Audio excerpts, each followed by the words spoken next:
So it's my first AD job on my first day, so it's a little hard to say what it would have been like 5 years ago. But just the change in the industry, you better keep up with it or you'll fall behind. There were reports that the Big 12 was interested in Cincinnati, perhaps, and it's an attractive school to them. Could you just speak about what it is as an outsider that would make Cincinnati attractive to another conference like that? Absolutely. It's the same stuff that attracted me to the job here. I mean, the student enrollment, one of the top 35 television markets. It's a top 25 research institution. It's a top 20 institution as far as diversity. 2 out of 3 BCS bowl bids don't hurt. NCAA tournaments in basketball.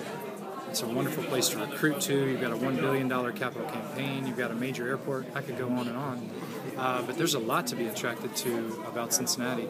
And obviously we've got, on the football side, an historic stadium of 35,000 seats. But it sure is nice to know that when we need to go a little bigger, we can just go right down the hill there to Paul Brown Stadium. So academically and athletically and media-wise, population-wise, student-athlete travel-wise, I think Cincinnati's A+.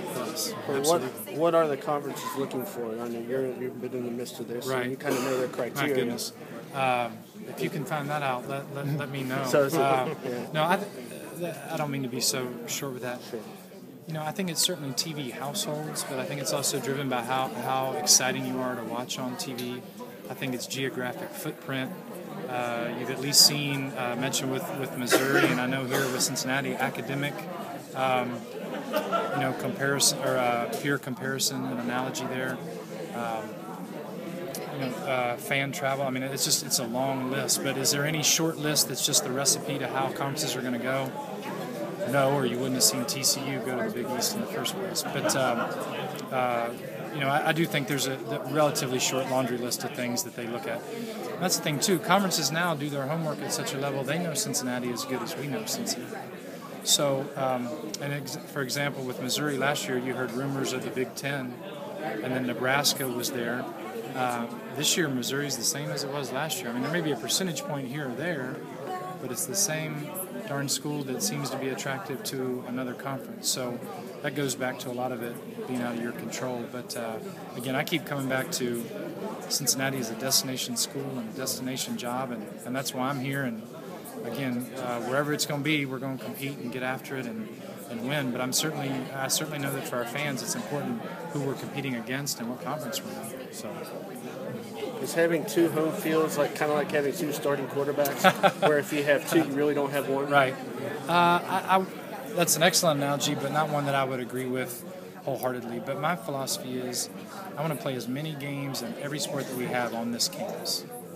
Now, there may be times where we need to go over there. And will we do some things for finances? Yes, but not everything. We're not going to let that be the sole determining factor in what we do. But you have to, as an athletic director, you got to see the broad picture and all that. So are we open to going and playing down there? Absolutely. But my primary philosophy is to play as many home contests on this campus as we possibly can. Money is obviously a big issue here as other places. They invested a lot in the infrastructure to get into the Big East and so forth. And then the economy hits the downturn. Right. And so could you just speak to that aspect, how you go about developing things financially when you're in this economy and you have all this debt that has been built up? Absolutely. That's a great question, too. And fundraising is the first thing people bring up, and they should. That's about creating a relationship with people, showing them a vision, showing them a need, and engaging the community like I just discussed. But the financial stability of your athletic department is much broader than just fundraising. I mean, you can make a difference in fundraising, don't get me wrong, and I've seen that firsthand. But, we need to look at our apparel contract. We need to look at our concessions contracts. We need to look at the way we do ticketing. We need to look at are we differentiating ourselves from the pro market in the way we do business. It seems to me it's pretty hard to get in here sometimes. So are we making it easy for our fans to get here? I mean, I haven't counted them up, but at least 14 or 15 stones to turn over on the financial side. But fundraising is usually the piece most people go to, but it's much broader than that. You mentioned the fact that you're in a pro market. It's kind of different from where you've been in the past. Kind of talk about the challenges and the benefits of that. Sure. The benefit of it is Cincinnati's a classic sports town, and people love sports and they get it. And you've got such great high school football here. But I do think you have to do some different things, and you define marketing as sharing with people who we are and what we have to offer. And we're going to do the traditional marketing functions. But the tough thing in a pro sports market is there's a lot of people with bigger budgets doing the same thing. So I believe we have to look at a couple things. We have to differentiate ourselves, again, whether that's on pricing, on cleanliness of facilities, on ease of access, tradition and pageantry, on and on and on. How do we differentiate ourselves to that niche? But the thing that we'll also have as our underlying purpose is we want to create memorable experiences for people that come to our games. Now, if that's winning, great. But if that's all we're going to market is winning and making that a memorable experience, we better go broader than that.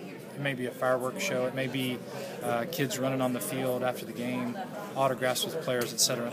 And then, not to get too long-winded, but we want to go from marketing to branding of this university and athletic department. So in a pro sports town, you're right, you got to come out swinging and really carve it out, and we'll have a strategy for that. My follow-up question to that, all of the marketing costs money. Has President Williams indicated to you that he's willing to raise those budgets to help you do that? We have not discussed that, but he certainly has a commitment to athletics and knows the value that athletics can bring the university. And we acknowledge on the athletic side, we solely exist to support the mission of the university, not the other way around.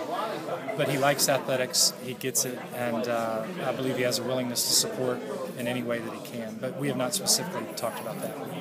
Let me get him over here next, guys. Okay, sure. Thanks.